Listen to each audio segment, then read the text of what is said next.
안녕하세요. 자영업자 배꼽지입니다. 오늘은 자영업자로서 좀 드릴 말씀이 있어서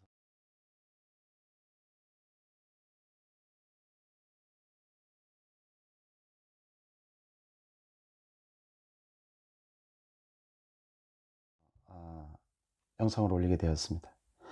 제가 지금 기사를 쭉 보다 보니까 뭐 자영업자 수와 뭐 자영업자 종사하는 사람들, 그리고 이제 그런 것을 비교했을 때 너무 어려워요. 힘들어요.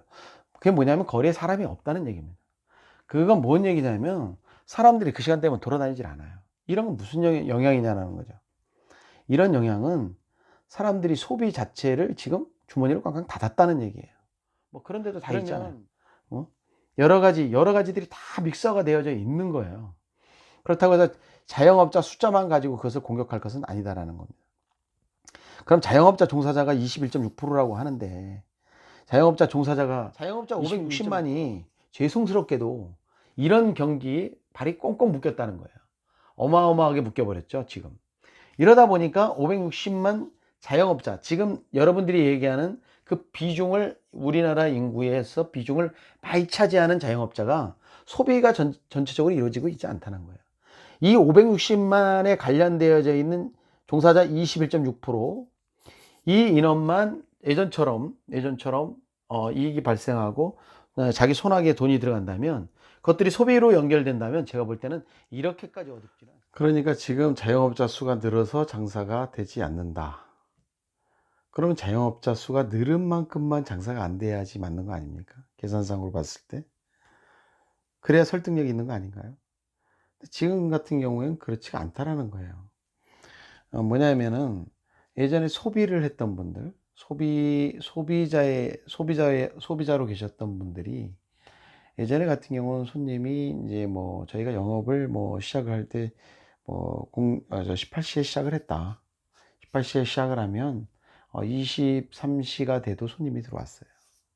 지금 같은 경우는 어떤 상황이냐면 18시부터도 손님이 잘 들어오지 않지만 21시가 되면 이미 손님이 끊어집니다. 손님이 없어요. 그럼 이런 현상은 뭐로 다 설명할 수 있을까요? 이것은 어, 나라에서 시행한 어떤 제도들과 맞물려서 오는 거라고 저는 현상이라고 생각을 해요. 이분들이 물론 뭐 직장 생활하는 사람들도 숫자가 줄었을 수도 있고, 그만큼 뭐냐면 벌이도 없어졌겠죠. 벌이도 없으니까 그만큼 쓰는 돈들이 적을 수밖에 없는 거죠. 그건 뭐 당연한 이치라고 생각합니다. 그러면 월급을 받으시는 봉급생활자들은 그대로 있는 거예요. 봉급생활자는 오히려 뭐 늘었다는 얘기를 정부에서 하기도 하지 않습니까? 그러면 그 나머지는 누구냐라는 거예요. 그 나머지. 그 나머지 소비층은.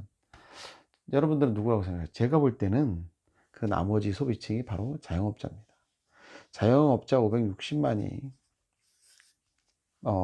이 중에서 거의 제가 볼 때는 8, 90%가 아마 영업이익이 40%, 뭐 30%, 50%까지 빠진 분들이 태반일 거라는 거죠.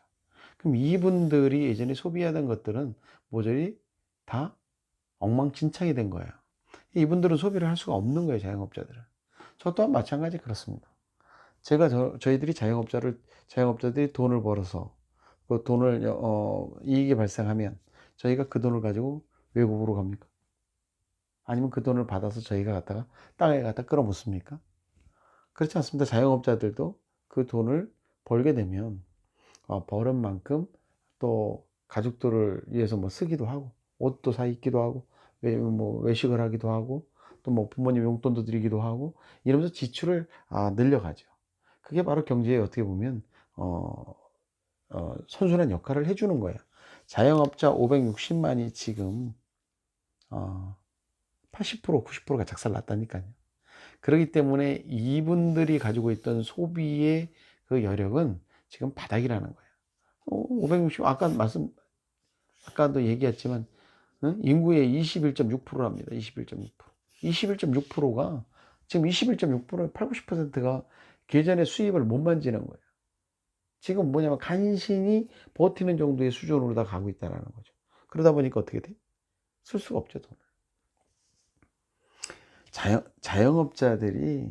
자영업자들이 자영업자와 자영업자가 서로 소비를 하며 선순환되는 그 경제 활동도 만만치 않아요. 이 560만이 예전처럼 저희가 어 얘기하는 그전에 100%의 수입을 받는다고 생각을 합시다. 그리고 나서 560만 인구의 21.6% 관련된 걸 얘기하는 거예요. 사업자를 갖고 있지만 거기에 관련되어 있는 가족들도 있고 있지 않습니까? 그럼 여기에 있는 사람들이 거의 제가 볼 때는 2천만이 넘는 거예요. 그 사람들이 지금 소비를 할 수가 없다라는 거거든요. 이거를 자영업자가 자영업자 숫자가 많다라는 것으로 이야기를 할 수 있겠습니까? 숫자가 많아서 자영업자들한테 문제가 있는 걸까요? 이 부분이 정말로 정확하게 짚어지지 않는다면 조금 지금 얘기했듯이 어 한 명의 한 세대의 자영업자가 세 세대의 봉급 생활자들을 어 상대로 지금 장사를 하고 있다. 그런 꼴이다라고 이야기하는 그거에는 도저히 인정할 수 없는 부분이라고 생각을 합니다. 이 부분에 대해서 제가 이런 이야기는 사실은 하지 않으려고 했어요. 극히 또 이런 것들은 좀 색깔적인 부분도 있고 또 그다음에 좀 어 본인의 어떤 보면 뭐 사상 이념 뭐 이런 거하고도 관련이 있다라고 저는 생각을 하거든요. 어떤 층의 어떤 편에서 이야기를 하느냐에 따라서 이게 또 중립적이지 않을 수도 있고 한데 또 저는 이제 자영업을 하고 있는 입장에서 자영업자의 입장에서 그 부분에 대해서는 뭔가 이야기를 할 수 있어야 되지 않느냐. 그리고 해야 그런 것들을 알지 않겠느냐라는 차원에서 이런 얘기를 극히 오늘 개인적인 생각을 말씀드리게 된 점 매우 송구스럽게 생각을 하고 이런 부분까지도 참고가 되어서 어떤 정책이든 어떤 기사든 뭐 이런 것들이 좀 나와 줬으면 좋겠다. 좀 서로가 신중해야 되지 않느냐. 저희들도 많이 예민해져 있습니다. 저희들 부분에 뭐 물론 자영업자들의 뭐 문제이기도 하지만 이것은 분명히 어 저희들이 살고 있는 이 세상의 어떤 부분에서 개선적 착오가 일어난 것이라고 어 저는 생각을 하거든요. 그러니까 그런 부분들이 앞으로 조금 개선되어지고 조금은 또 일반 국민들께서도 자영업자의 그 입장을 조금 더 헤아릴 수 있는 어떤 그런 계기가 되었으면 하는 생각에서 영상을 찍게 되었습니다. 그러니까 좀 좋게 잘 이해를 해 주셨으면 좋겠습니다. 오늘 영상 감사합니다.